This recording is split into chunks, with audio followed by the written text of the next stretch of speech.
Hey everybody, this is Harshit.eth and welcome to Metaschool. We're currently with Sethu, who's actually a DevRel at Metaschool itself.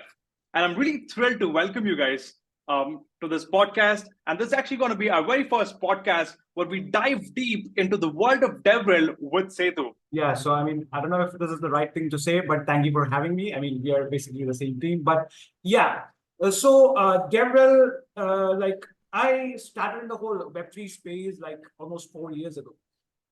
So I got started with this project called Kerela Blockchain Academy, which was like a government-funded project that was there to actually explore blockchains and see if we can create use cases out of it for public and private entities and stuff.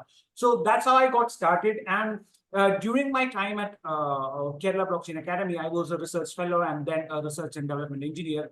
But the pattern was like the kind of work that I did there was you learn or you explore a particular ecosystem, then you build something out of it, maybe help a startup or just create some kind of a pilot or something using that particular protocol.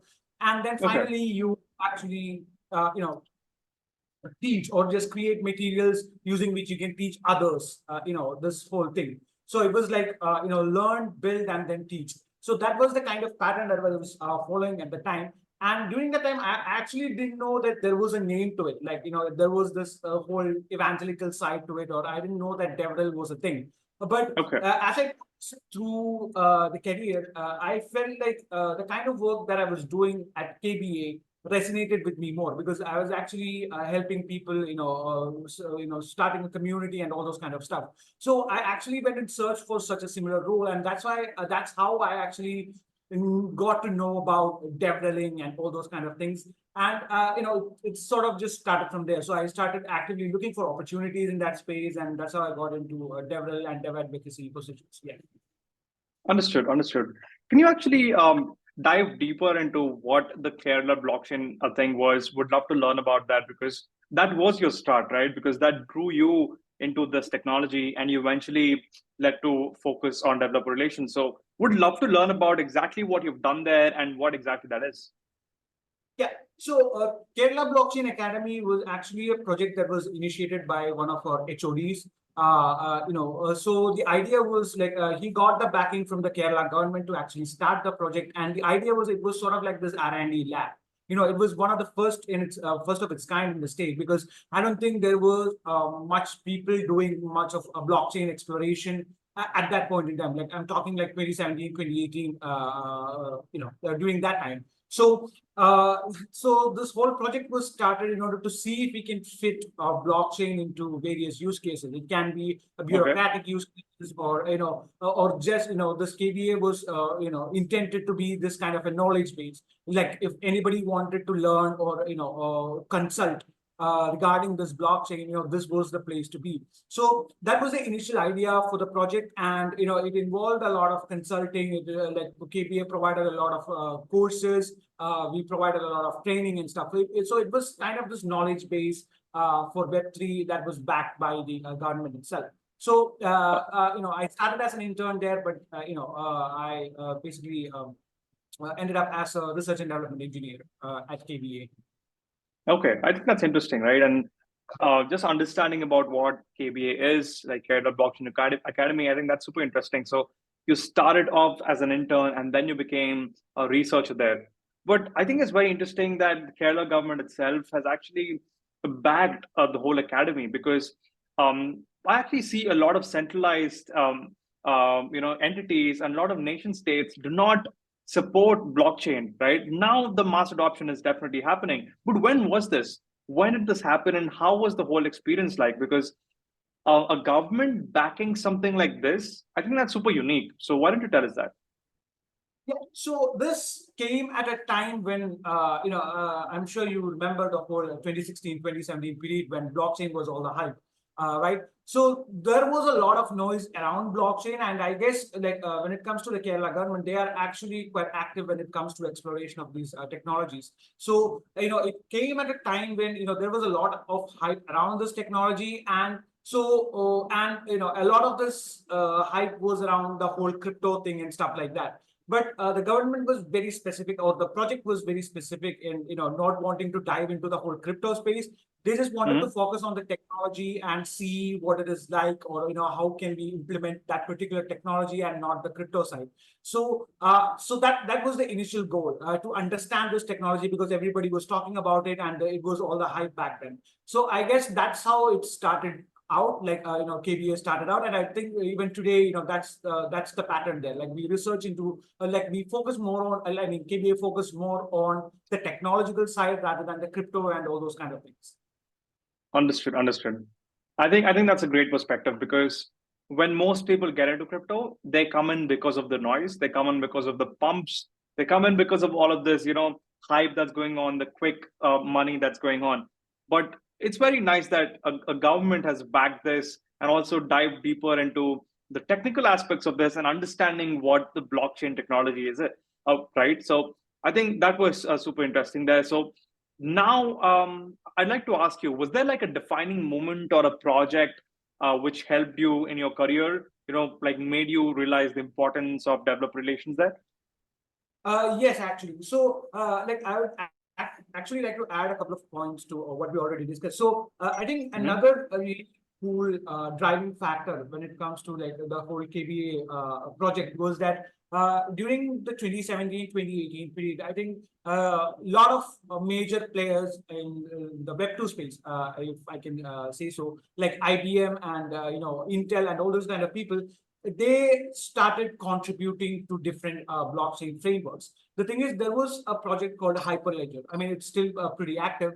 And the whole purpose of this Hyperledger project, or this umbrella project, was to incubate these, I don't know how to put it, like enterprise-grade blockchain frameworks. So they wanted to create frameworks that could fit into enterprise use cases, and a lot of big players like IBM and Intel and all those people, they came in and they contributed to these frameworks, and they created I guess some of the most popular enterprise frameworks like Hyperledger Fabric and Swordroot and all those kind of things. So I guess that was a point when I guess even our HOD decided that okay, there might be something in this, because all these big players are coming in and pooling their resources and stuff. And as for the defining moment, I guess one of the biggest projects that we undertook during my time at KBA was we actually created an end-to-end course for Hyperledger Fabric. Me and my team, like part of the team that actually created a course for this Hyperledger Fabric. And at the time, like the project was pretty new. So there wasn't much resource to go around. So we had to do a lot of tinkering around. We had to build a lot of stuff around it. And based on the knowledge base that we created out of it, we had to build the course. So that experience was quite unique, because we were able to pool in or unify a lot of resources together and build a course. And we saw the kind of reactions, or the kind of when we actually presented that course and people started taking that course, we actually like personally, I felt like the way that it helped people understand an ecosystem, or how much we can simplify it, or how much we can explain it to them, and the kind of impact that they had, meaning like they come back for more courses, they wanted to build a lot of things on it. So that kind of an impact where people can actually understand the fundamentals of a technology, and they are actually using it to build stuff, that actually it was like a dopamine kick. I mean, everybody is interested in this, like got everybody hooked to this technology. Now they're building it, learning it, earning from it. So that kind of a circle, that was basically, I guess, the first dopamine hit that I got. And there's actually a funny story. Like after KBA, I was actually looking for another opportunity in a company, and it was also based on a blockchain R&D kind of a role. And the guy who interviewed me actually knew me from the course. Like he took the course and he knew me because I used to be an instructor there. So, there are such moments, but the impact is that you help another person understand the technology, build something with it, maybe earn from it. And so it's about that helping and, empowering kind of a thing that gets you going in the space. Understood. I think that's super important, right? Because in the end, it's all community driven, right? Only when you have this mentor, only when you have someone who is in this and you're collaborating efficiently, I think that's when great things happen here. And I think it's super interesting that everything that has happened with you, whatever you've learned at this academy, I think it's very similar to a lot of hackathons. I think it's also very similar to a lot of teams building in Web3, right? So Right. what's your perspective there? And also, one thing I'd like to add on was about the big players coming in, right? Like IBM was coming in, like bigger players were coming in at that point. So, what were your perspective, right? So, how did your thinking process was like? What were you thinking there? Okay, this is going to be a big technology.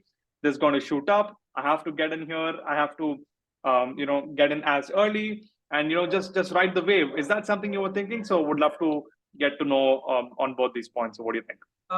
Yeah. So as far as the pattern is concerned, like it was basically like I said, learn, build, and then teach. So or share what you have learned. So that pattern is pretty much like what we do when we are tinkering around with stuff. And as a DevRel, I think for the rest of my career, that pattern has followed.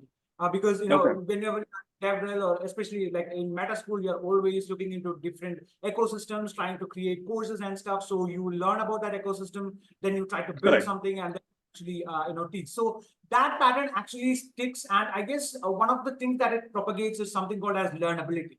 I mean, that is quite Okay, interesting because when you look at it, as based on this pattern, one of the skills that you normally or one of the skills that this pattern basically propagates is something called learnability, meaning you are always in the lookout for learning something new. And when you get something, you can, like, based on all these things that you have already done, it's quite easy for you to pick up new stuff and build on it and explore it. So I guess that kind of a mindset or that kind of a pattern has helped me in the long run because it's quite easy, like especially when it comes to new protocols and stuff.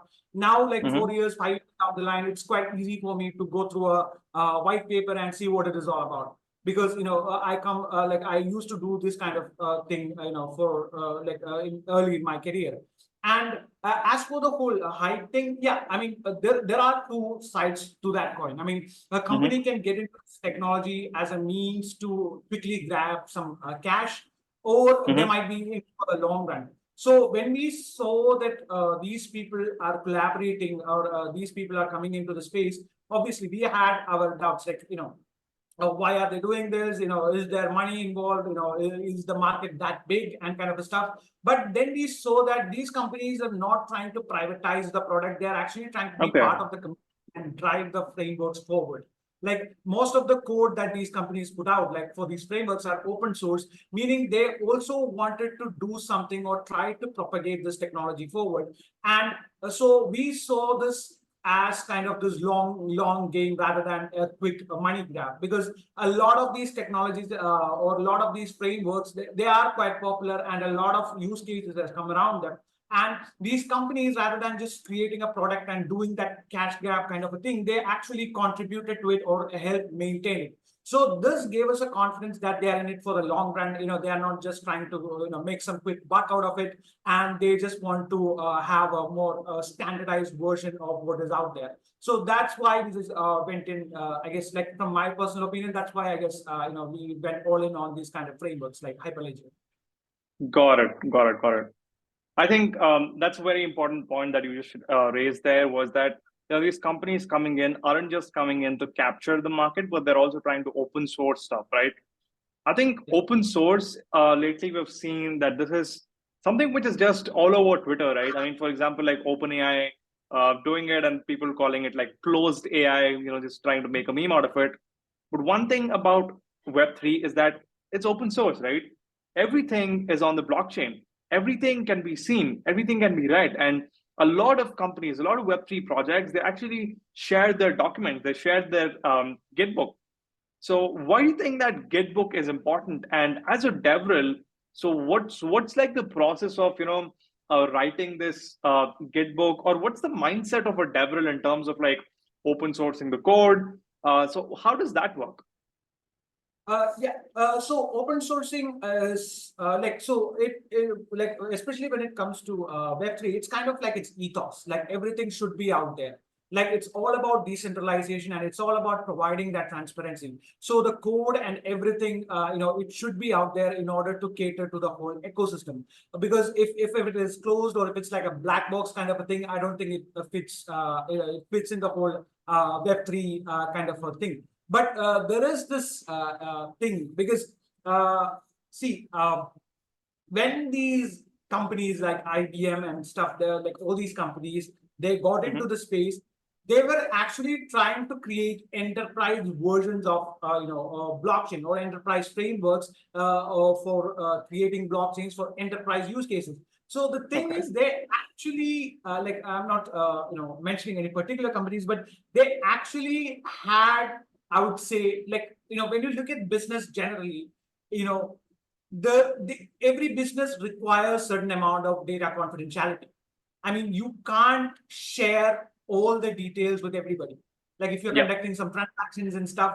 So the enterprise side of blockchain was actually created to, I don't know how to put it mildly, but to control the amount of transparency that comes in. But they needed a solution where it has a lot of good things that comes with blockchain, but they also needed some amount of data confidentiality and stuff. Like when you look at these kind of frameworks, like Fabric and stuff, they actually allows for access control and private data and stuff like that. So when the enterprise, all these companies came into the picture, they were trying to mold a different kind of blockchain that could fit their use rather than going with what is already there, right? Like they needed something that could actually protect data. Like when you look at Ethereum, like I can, if I know your public address and stuff, I can actually see the kind of transaction that you do.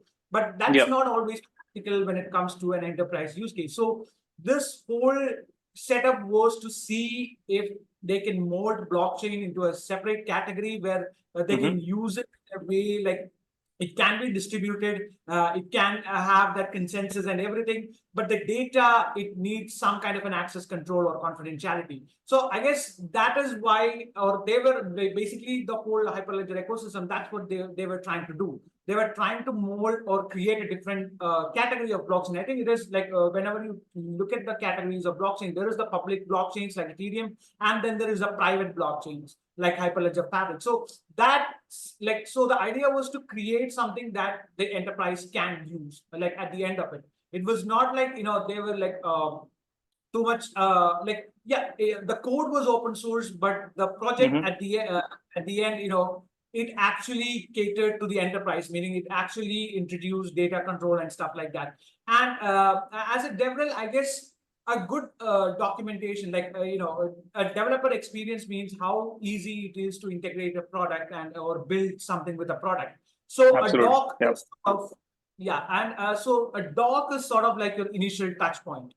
So even if it's a Git book or whatever, it is sort of like an initial touch point for a developer. Like if I'm trying to explore a technology or a network or whatever, it's the doc that I go to first. So if I don't keep it simple, if I don't keep it concise and easy and structured, that will just drive away, or that will just for me personally, I'll just lose interest immediately.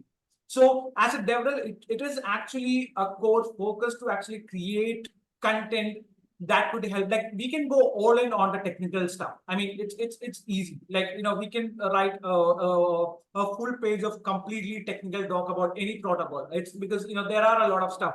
But what we have to, as a developer, what we have to keep in mind is that most of these developers might be exploring this whole thing for the first time, right? So if the first impression is that of this huge mountain of jargons, then they will immediately lose interest. Like we need to provide developers with those kind of small wins, right? We need to break down the concepts and just give them those small wins so that they understand the technology better and they stay for more updates, or they become a part of the ecosystem rather than just throwing some jargon. So in that way, handling the docs and stuff is pretty important, because that is like, for most developers, that is like the initial touch point. And as you know, like the first impression is obviously the best one and the one that lasts. So you have to be super careful and you have to keep things super simple.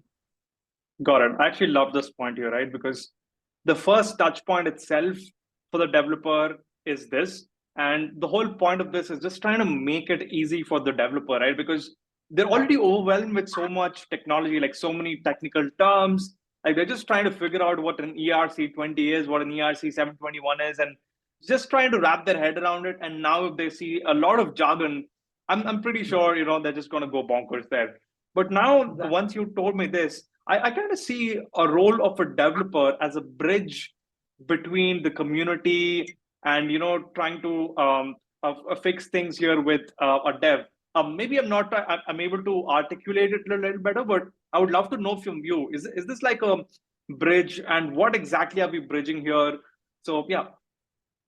Yeah, I mean, it is like the whole DevRel thing. It is a bridge. I mean, like a lot of different companies have a lot of definitions for it, but the core idea is that there are people who build the product, and then there are developers who use it.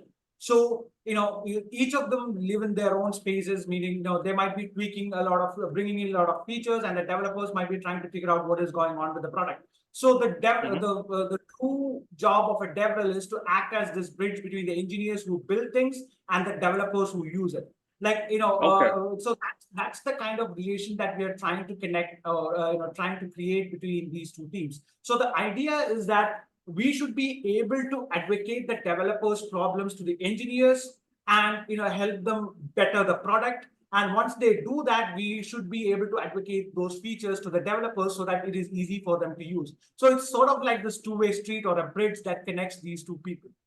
Yeah, so I guess the bridge definition is pretty good. Understood. Got it. So now I really want to talk about like challenges, right? So what were the challenges that you faced as a DevRel? Like when you were starting off, what were the kind of challenges? Like, I mean, you actually figured out what DevRel is. You understood how to get into the space. You understood Web3. You're just going in, and now you also have like a mentor, a small community. But when you're doing this, when you're in your day-to-day job, what was it like? What was the biggest challenge that you ever faced here? Well, I guess with Web3, like whenever a new DevRel is trying to get into the Web3 space, I guess the biggest challenge is that like I do believe that everybody is learning Web3. It's not, I don't think like there is we can actually point to a person and say that this guy knows Web3 or all about Web3, because it's changing every now and then. So like it's not like when you look at other technologies, it's not like we have a bunch of resources and we are trying to catch up to those resources. That's not the game that we play here in Web3. It's like everybody is trying to learn all the things at all the same time. So as a DevRel, the thing is when you are advocating a product, or when you are actually a part of a company, as a DevRel person, people expect that you know the answer to everything. That's quite a bit of a challenge. Like the complete technical stuff, or everything that is happening in the space and stuff. As a developer, we are supposed to know everything about the company, but since we are this kind of a technical guys and everything, there is always this idea that a DevRel should know everything that is there within the ecosystem. And so this catch-up game is quite challenging at first, because you are trying to be everywhere. Like Web3, it's not just one particular technology. Like there are lots of subdivisions within it. Like you have DeFi, GameFi, whatever. Everything. Like people are trying to diversify Web3 as much as they can.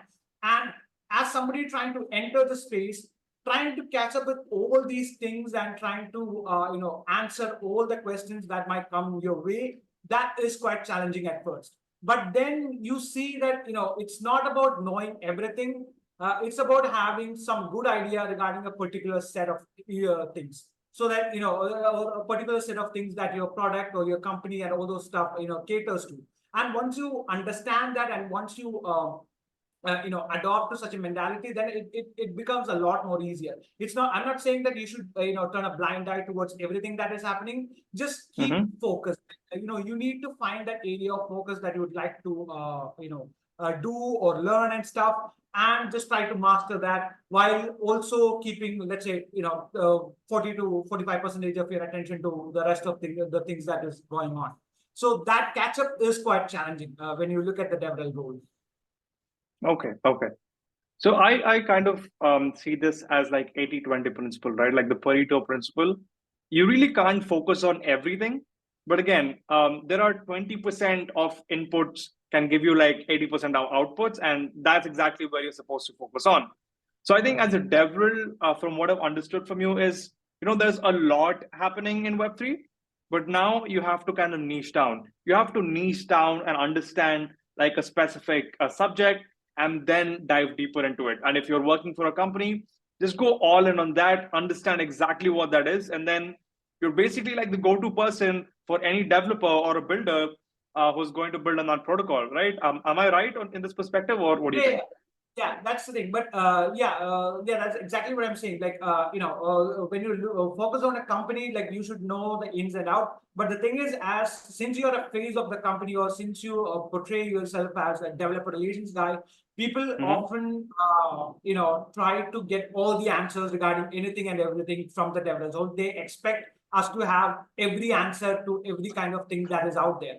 But that's not the case. Like, we also, like, as developers, there are certain areas that we are good at or that we focus on, and Mm-hmm. we usually stick, or it's not like we are blind to all the other things, but within the company or within the protocol or within the language and stuff, we might be pretty good.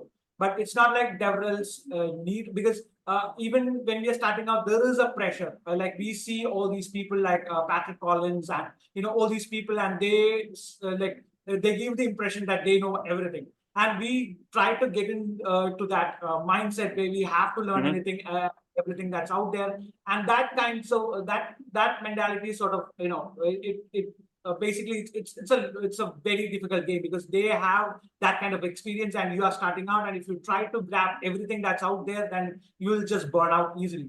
So that was an initial challenge, and then basically I learned to focus on a certain set of things that Okay. caters to my company or my ecosystem is doing, and I guess that it was much more easier from there.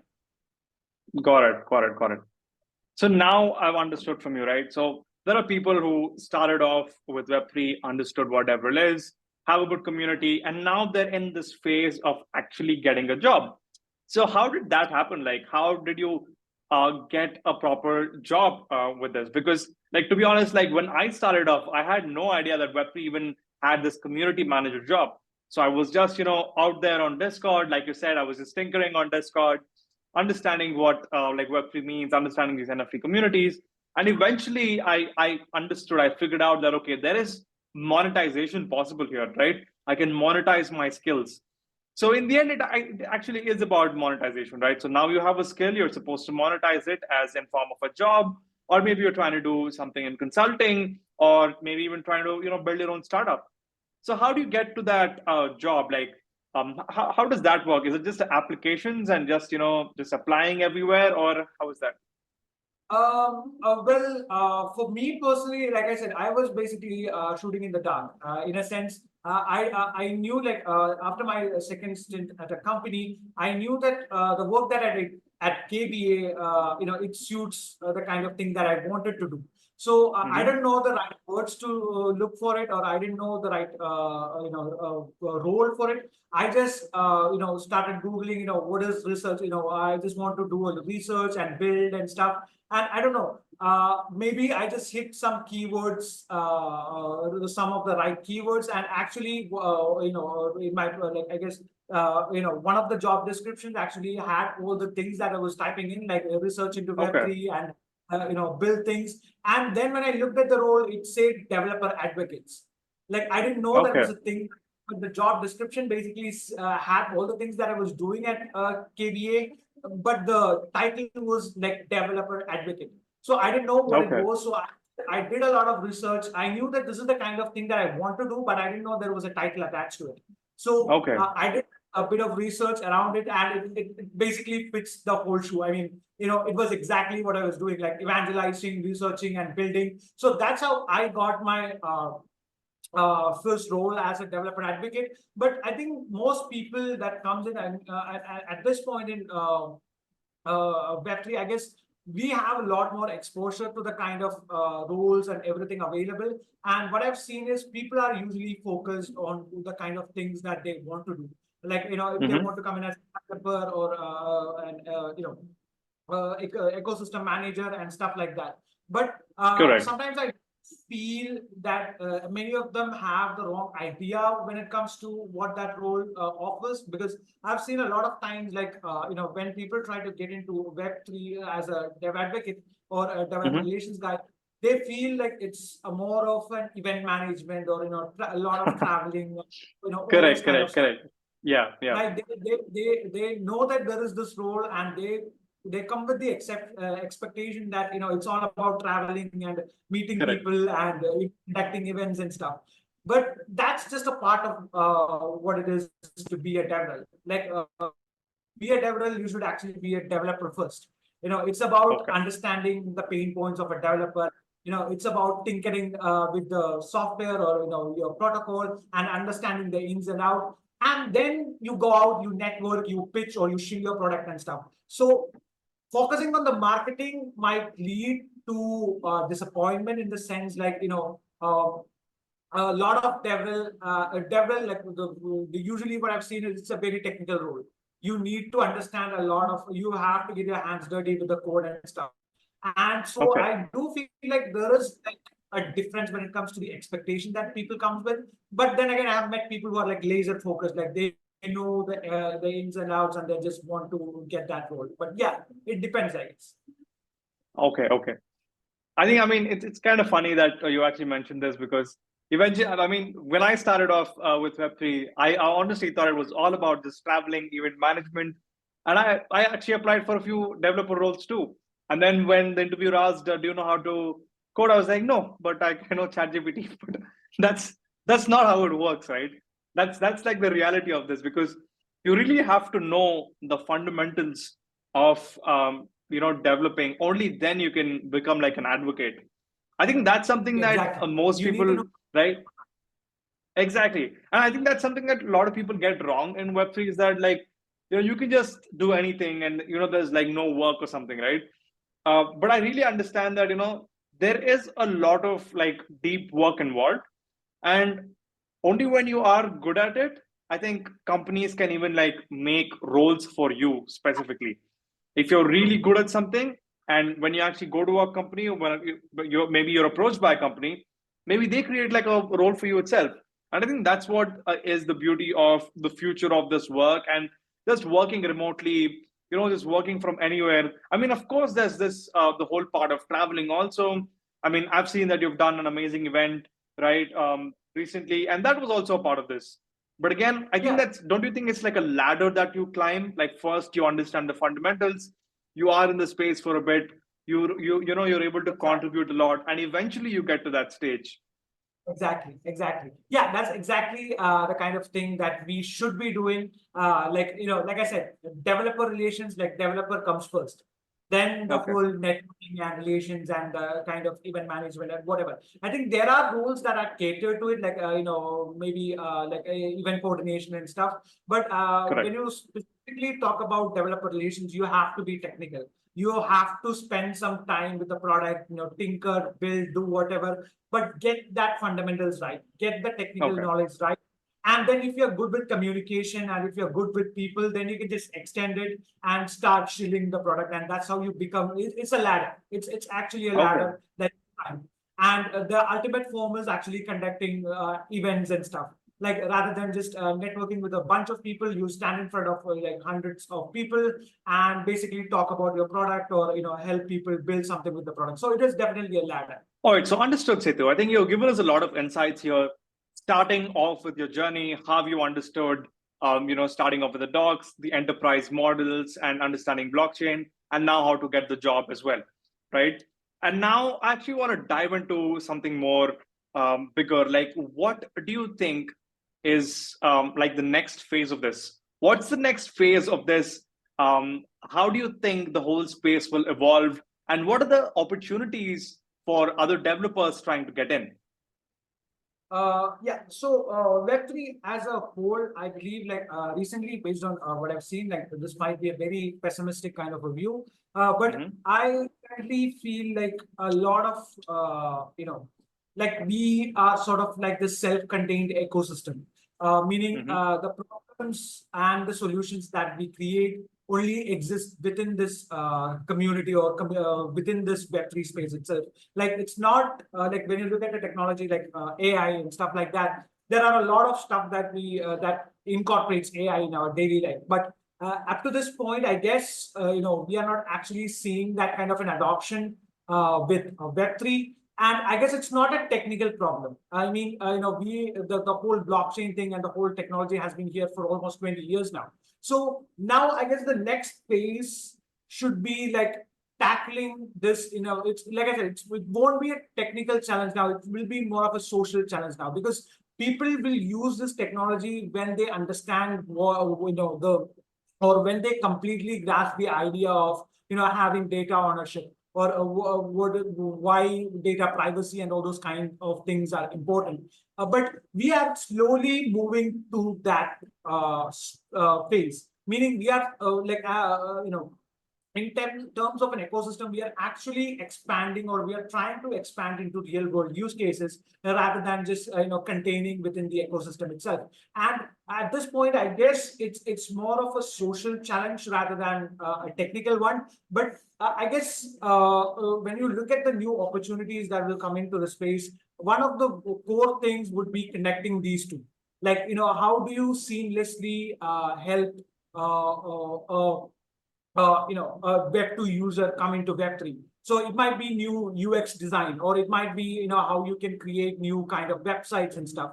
Also, how do you match the transaction speed, that is there, that is already available with a system like, Visa or whatever. So the kind of roles that I think will come in a couple of next couple of years will be like linking these different these two worlds. Like it can be new building new experiences like user experience, or it can be like building new infra and kind of stuff. And even within the ecosystem, when you look at it, there are a lot of protocols and stuff like that is happening. Like a lot of protocols and chains and all those kind of things are like popping up every now and then. So like when you look at it from a user's perspective, it kind of becomes quite challenging, like to pick one out of like the hundreds that are there. So another possible area where I could see a lot of work happening is basically linking these, chains and stuff, like, cross-chain messaging or cross-chain infra, or any of these kind of things that help bridge the gap between different protocols. So the next set, like right now, we have a lot of developers in the space. Obviously there is going to be more developers, but what I'm saying is the kind of things that excites me, or kind of things that I'm looking forward to in terms of new roles. Like we would have people who are working more, or we would have opportunities when it comes to building more cross-chain stuff, or more stuff that linked Web2 to Web3, because the technology is quite sound now as of now. Now, what we need is, we need people who can connect like Web2, like, easily integrate things for people in the Web2, or people who are familiar with the legacy system to come into the space. So people who have that knack, or people who are, or who can do such kind of things, I think a lot of potential will open up soon, because everybody, like when you look at it, even now, like more companies are actually trying to get into Web3 and build stuff, and most of their consumers are Web2. So they need people who can bridge the gap. It can be based on design, it can be based on architecture, it can be based on protocol. So these roles can be quite interesting when you look at the next couple of years. I mean, these kind of roles where you have engineers, maybe cross-chain engineers, or maybe Web3 specific UX designers. So these are some of the exciting roles that I look forward to, because they can help close the gap. And we can actually evolve from a space that is like self-contained and actually start putting out use cases in the real world. But yeah, this is just like personal thoughts on that. Got it. I think initially when you were talking about this point, you were like, this might be a pessimistic point of view. But honestly, I think it's a very, very realistic point of view, because what happened in the last couple of years is, Web3, we just tried to make like a small bubble for ourselves. And we're just trying to solve, like, sometimes even like problems that don't really exist. Like they're like artificial, like synthetic problems that we're just trying to manufacture ourselves and then just trying to solve it with blockchain. I think that has to change. And now once you've said that, right, because the whole point of this is like making the UX easy and maybe even matching the transaction speed with Visa, for example, like you said. And I think we're kind of getting there with the like account abstraction and paymasters. Like, they're like paymasters, like a lot of, I've been using a lot of Dexes recently, like SyncSwap, Orbiter, and Ambient.finance. Actually, a couple of other platforms that have just popped up. And one thing that I've noticed was all of them have paymasters. Now, I don't really have to pay gas with ETH. I can just pay gas with USDC, right? That was super interesting for me. And I think this is a complete UX shift. And I think we will only win, like the whole ecosystem will only win when we get to a point when an end user wouldn't even know that it's like Web 2 or Web 3. Exactly. Right? See, Go ahead. Yeah, like that's actually one of the fundamental rules when it comes to building an application. The thing is, the user actually doesn't care what is running in the backend, and the user shouldn't.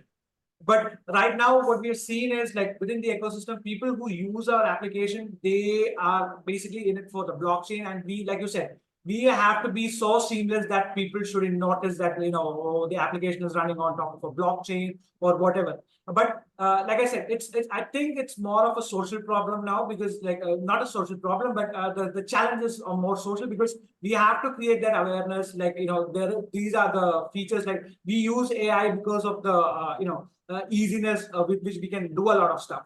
And we are spending a lot of data and stuff. Like with blockchain, we are actually introducing a new phase of data ownership. Like rather than just putting your data with a third-party entity, we have everything that can be audited by us. Now, this again, I have written an article regarding this, but like this is where the convenience thing comes into play. Like people doesn't want to know all these things because it's not convenient. Like for them, it is easy to use Alexa and get the shopping list, but for them to connect to a wallet and then transfer some tokens and stuff, it goes against the whole convenience thing. So we have to create better experiences that could seamlessly, like you said, that could seamlessly help them transition from Web 2 to Web 3 without actually bothering about the technology. But yeah, I think those kind of opportunities will be there in the future. Correct. I think now when I think of it, I'm just thinking of like real life examples, right? For example, do both of us know how to drive a car? We do. But do we really know like the intricacies of it? Like, do we know exactly what axle was used, like what engine, how many cylinders of it? I mean, of course, there are people who love to know that as well, like car geeks. But for a normal user, it doesn't even matter, right? So I think the same analogy can also be applied here, right? And now when you're comparing it with AI, now I'm actually thinking of it because when I'm using like ChatGPT, or I'm actually trying to use a lot of AI applications as well, like Perplexity, and there was something that recently popped up where you can just morph the face and just with dialogues. When I think of it, the UX is so easy. Just log in and you just try to do it, and then you just figure out yourself. But I think one thing with Web3, what we've done is there are barriers. Of course, there is like storing your seed phrases, understanding what a public address is, what a private address is, and I think education is very important for this one. I know a lot of people keep saying we are going to onboard the next 1 billion users. I think we have to, and to do that, UX has to be the most important thing that we are dealing with here, right? So what do you think? Yeah, exactly. I mean, with the car analogy, I think we can write a whole book about it, because at the end, like when I drive the car, I don't know the engine and stuff, but what I care about is how comfortable is the seating, or how easy it is for me to, like, the experiences. So yeah, definitely. So the thing is, like, for us, it might, like, since we have spent a lot of time in the space, when we look at a website and it says like it has this button called connect to wallet, it is super familiar to us. But for someone, let's say even if my father or somebody, they don't know what that means. They don't know. So these are kind of these barriers that we need to cross. Like it's right now, I think the whole conversation is around creating a UX, but it's not just about, there are different layers to it. I mean, there are different. It's not just about creating a good website. Like, your hardware should match what is being shown, or what is being all the functionalities of the website. But the underlying fact, like I said, is one is awareness that people should know, or we should actually portray why we are actually focusing on Web3, or why we are pushing it. Because right now I feel like it's sort of like a club, an exclusive club where all the crypto bros are getting in. The degens, the crypto bros, the crypto tutor. Yeah. But to an outsider, it might they might not know why they should actually care about such a technology, or why decentralization matters, or so that awareness factor should come. I think even our Metaschool is also in a way helping with that, because we are actually making people more aware about this technology and what it can do. And so that is quite a challenge right now, because again, I might be just repeating myself, but the technology is quite sound. At this point, we can say that the technology, the blockchain, the core technology is quite sound. Now we need people to we actually need to convince them, or we need to tell them why we are actually using this technology, right? So that comes education is a part of it, building a better UX is a part of it, having core or super fast or super efficient hardware is a part of it. So all that leads to a point where the whole thing will become seamless. I mean, the whole thing will be as easy as using PayPal or Google Pay or whatever. And if we reach to that point, instead of having that club or a secret club kind of a mentality, and allowing us to go beyond that, then I guess we'll just open up much more doors and opportunities and stuff. Makes sense. I think that's a lot of insightful pointers here, right? So now that we're at the end of the session, I want to digress to different kind of questions here. So something that I want to ask you is that DevRel can actually be very demanding, right? So how do you find the harmony between your professional commitments and your personal life? So yeah, I mean, DevReling. So when you look at professional, or when you look at all the personal thing that you do in the day-to-day life, you meet people, you hang out, you may talk about them or go to a movie and stuff. And when you look at the parallels that has with Web3, you meet new people, you chat about them, about this particular product, or maybe you go to an event and you hang out and stuff. So there are especially with a DevRel kind of a role, there are a lot of parallels to what is happening in both these spaces. But again, it can be tedious. It can be tedious in a sense, because you have to do a lot of groundwork. You have to always be on your feet when it comes to updates and all those kind of things that are happening. But at the end of the day, you should not see DevRel as a 9-to-5 job. It is not. It is not a 9-to-5 job. Just stick to and just work for a particular hour. You are always on the lookout. You are always trying to meet people. You are always trying to do all this kind of stuff.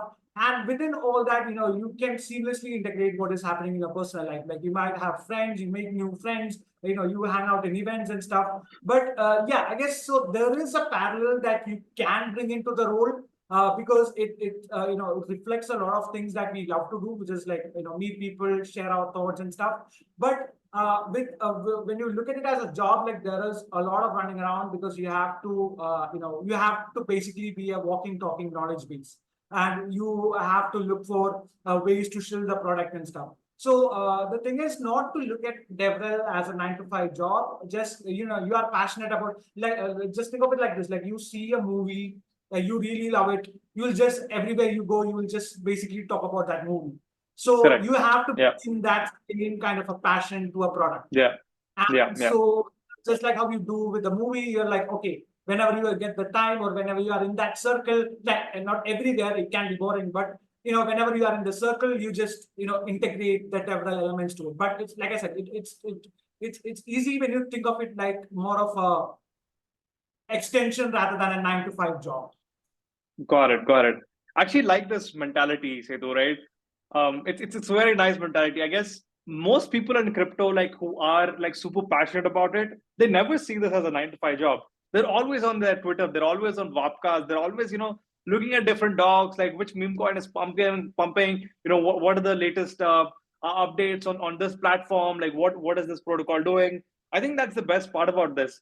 And now, for example, like your movie example that you've given me, I mean, I know a lot of my friends from Kerala, like they're all Dulquer Salman fans, and they just can't stop talking about him, right? So I think there are parallels for this as well in Web3. When you're super passionate about tech, you are going to talk about it, and I think it's really good to cultivate conversations like this, and just keep building and having that builder's mindset.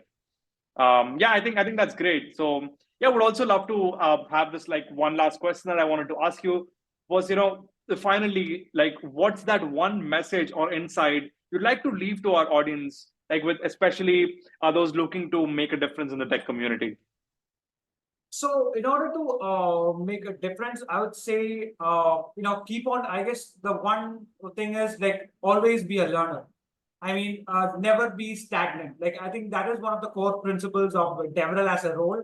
Like, never ever be stagnant and never ever be get comfortable with anything. Just keep on exploring, keep on learning, and you can apply that to a lot of things. It will not just benefit your role as a DevRel, but always having or always sitting on the edge and looking for new possibilities actually gives you a mindset of just just it keeps you afresh rather than just going back to a routine kind of a thing. It always keeps you on the edge and keeps you excited, and it literally makes your life more interesting when you think about it. So live on the edge. Don't settle for anything. Just keep on learning, keep on building, and never be. And one thing is, never be afraid to ask questions. Like all of us have, like that's how, like, it's not just about gaining the knowledge, but I feel like whenever we ask, or whenever we are in a community, that's how we make connections. Like, if you don't know something, just feel free to reach out, and if somebody is reaching out, always make sure that you acknowledge them, or always find time to help the other. So these kind of things, it helps you not just as a DevRel, but as somebody valuable within the community itself, because you are always there, you're always learning, you're always trying to build, or do all these kind of things. You're never stagnant, and it gets you to a point where everything becomes exciting, and none of this will seem like a routine to you. Oh, I think that's such an insightful podcast here. And honestly, I'm going to listen to this back again because there were so many insights from the developer perspective and understanding the whole DevRel ecosystem here. So thank you so much again, Sethu, for the insightful thoughts here. And as a part of Metaschool, I see that we're a team. We're building this mission, and yeah, love your work and whatever we got ahead.